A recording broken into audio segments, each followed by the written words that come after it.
Everyone, I'm back from the Career Makeup Institute, which gives you best coaching for academic and competitive exam.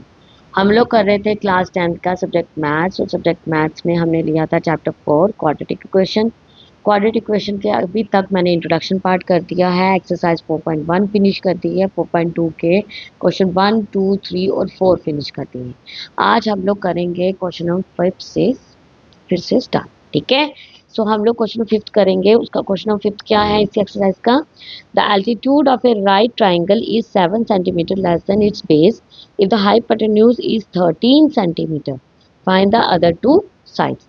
अगर एक right triangle, ठीक है, मैं एक right triangle draw करके बताती हूँ आपको। एक राइट ट्राइंगल है आपके पास।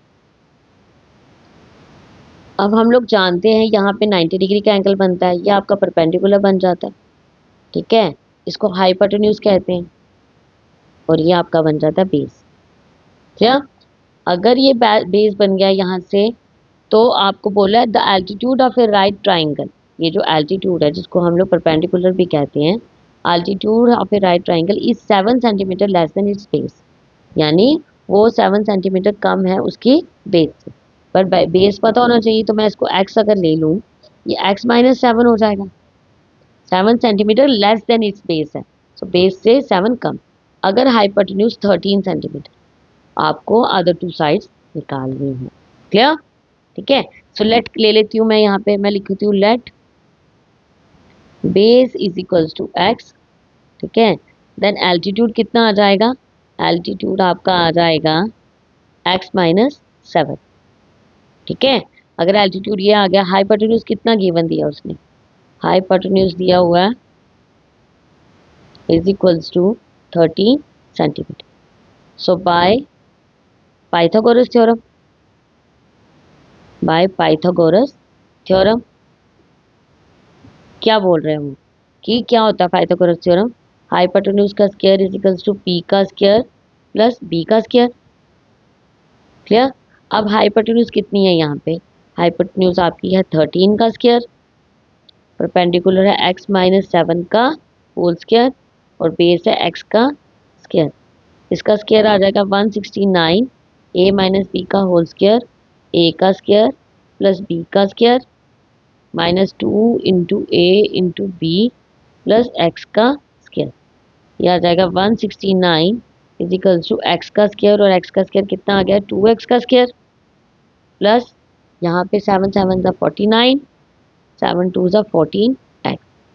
169 को दूसरी तरफ ट्रांसपोज कर देते हैं, 2x का square minus 14x plus 49 minus 169 हो जाएगा। क्लियर? अब यहाँ से हम लोग क्या करेंगे? कर लो सॉल्व। ये बन जाएगा आपका 2x का square minus 14x plus minus minus 169 में से मैंने क्या कट करना है? यहाँ पे मैंने कट करना है 169 में से 49, तो ये बन जाएगा मेरा 120 इज इक्वल टू 0। अब यहाँ से भी अगर मैं 2 कॉमन ले लूँ तो मेरी इक्वेशन छोटी बन जाएगी। यह आ जाएगा x का square minus 7x minus 60 is equal to 0। तो x का square minus 7x minus 60 equal to 0। पहले वाले टर्म को करेंगे लास्ट वाले के साथ मल्टीप्लाई, आ जाएगा 60, किस तरह स्प्लिट करेंगे? 7 आएगा। ठीक है, तो इसको मैंने स्प्लिट कैसे करना है? 2 30 ज़ा, 2 15 ज़ा, 3 5 ज़ा और 5 1 ज़ा। तो 5 3 ज़ा 15, 15 ये नहीं होगा, यहाँ से आ जाएगा 2 2 ज़ा 4, 4 3 ज़ा 12, 12 माइनस 5 आ जाएगा 7। ठीक है, सो इसके साथ लगाएंगे माइनस, इसके साथ अगर प्लस लगाएं प्लस माइनस माइनस। ठीक है, यह आ गया आपका x का square plus 5x minus 12x minus 60 equal to 0। इन दोनों में से x कॉमन, x प्लस 5, ठीक है, minus 12 common, x plus 5 equal to 0। ठीक है, एक फैक्टर x प्लस 5, दूसरा factor x minus 12 equal to 0। So x की वैल्यू आ गई एक माइनस 5, ठीक है, और दूसरी आएगी x की वैल्यू 12। अब साइड है तो ये नेगेटिव में तो नहीं हो सकती, तो इसको हम लोग करेंगे रिजेक्ट, x की वैल्यू लेके चलेंगे 12। ठीक, तो आपके पास बेस कितना आ गया? Hence base is equals to 12 centimetre और आपका एल्टीट्यूड कितना आ जाएगा, altitude is equals to 12 minus 7 which is equals to 5 centimetre. ठीक है, ये बेस आ गया और ये हाइट। क्लियर, ये था आपका क्वेश्चन नंबर 5। ठीक है, नेक्स्ट क्वेश्चन देखते हैं।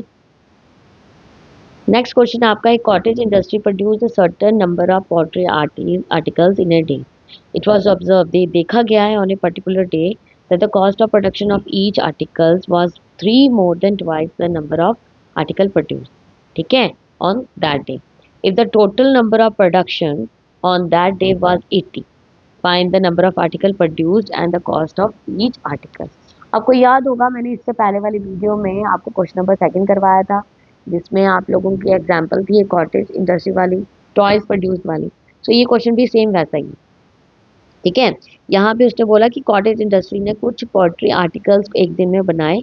उन्होंने ये देखा कि उस दिन क्या हुआ कि पर्टिकुलर डे में उनको cost of production each article की कितनी पड़ी, 3 more than twice the number of article produce. यानी जितने उन्होंने आर्टिकल प्रोड्यूस किए थे ना, उसका 3 मोर देन ट्वाइस हो गया। ठीक है, अगर टोटल कॉस्ट ऑफ प्रोडक्शन उस दिन 90 जा रही है तो आपको नंबर ऑफ आर्टिकल्स भी बताने और कॉस्ट ऑफ ईच आर्टिकल भी बताने। आपको सबसे पहले लेना पड़ेगा यहाँ पे लेट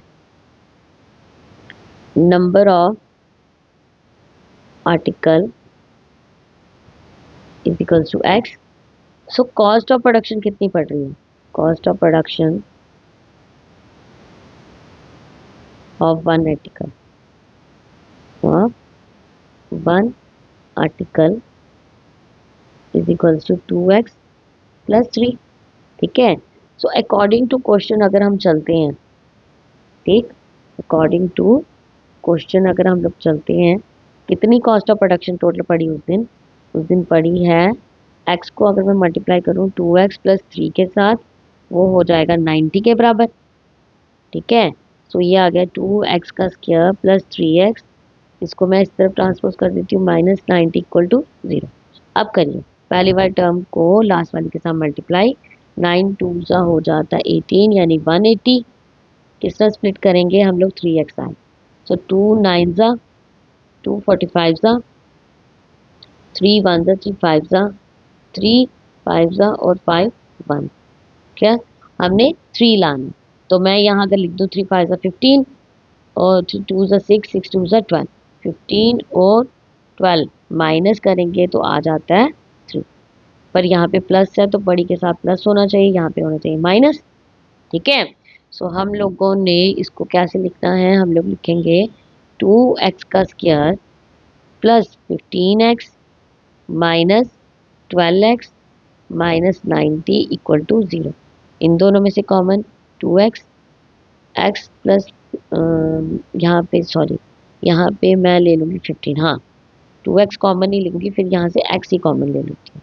यहाँ पे आएगा x, यहाँ पे आ गया 2x प्लस 15, यहाँ पे भी मैं 12 को कॉमन ले लेती हूँ, x माइनस प्लस माइनस। ठीक है, सॉरी यहाँ पे आ जाएगा आपका 6, क्योंकि 6 2 सा हो जाता है 12, माइनस प्लस माइनस, और 6 को किसके साथ करूँगी कि मेरा 90 आए, 6 को अगर मैं 15 के साथ करूँ तो मेरा 90 आ जाए। ठीक है, सो एक फैक्टर बना आपका 2x प्लस 15, एक फैक्टर बना x माइनस 6 इक्वल टू 0। ठीक है, यहाँ पे इन दोनों में से पहले दोनों में से मैंने x कॉमन ले लिया तो 2x प्लस 15 कॉमन, और दूसरे में भी मुझे 2x प्लस 15 लाना था तो मैंने इसको स्प्लिट कर लिया 12 को, 6 2 सा 12 6 15 सा 9। ठीक है, क्लियर। अब करिए compare 2x plus 15 equal to 0, 2x is equals to minus 15, x is equals to minus 15 upon 2। ठीक है, so x minus 6 equal to 0, x is equal to 6, ये दूसरी वाली, तो ये हो जाएगी रिजेक्ट। क्लियर, अगर ये रिजेक्ट हो गई आपके कितने नंबर ऑफ आर्टिकल्स आ जाएंगे, हम लिखेंगे number of therefore number of article is equals to 6। ठीक है, नंबर ऑफ आर्टिकल्स मिल गए। अब कॉस्ट ऑफ ईच आर्टिकल भी निकालनी है, सो मैं लिखूंगी यहाँ पे cost of each article is equals to 2x plus 3 था, 2 इंटू 6 प्लस 3, 6 टू ज़ा 12 प्लस 3 इज इक्वल्स टू कितना आ जाता है ये आ जाता आपका 15। क्लियर? ये आ गया आपका क्वेश्चन नंबर 6 जो था इस एक्सरसाइज का लास्ट क्वेश्चन। सो गाइस ये था आपका कुछ क्वेश्चन जिसका पहले हम लोगों ने इक्वेशंस बनाए फिर इसको फैक्टराइजेशन से सॉल्व किया। आई होप कि अब आपको फैक्टराइजेशन मेथड करने में कोई प्रॉब्लम नहीं होगी। एक एक क्वेश्चन मैंने आपको इजीली करवा के बता दिया। ठीक है, कुछ नहीं करना है, फर्स्ट वाली क्वेश्चन को करना है थर्ड वाली के साथ मल्टीप्लाई, फिर उसके फैक्टर्स निकाल के उसको सेकेंड वाली टर्म को स्प्लिट कर दें। प्लस माइनस का ध्यान रखना। ठीक है, सो ये था आपका आज का वीडियो ऑफ एक्सरसाइज 4.2। ठीक, मैं बहुत जल्द लेके आऊंगी आपके लिए exercise 4.3। Till then bye and take care.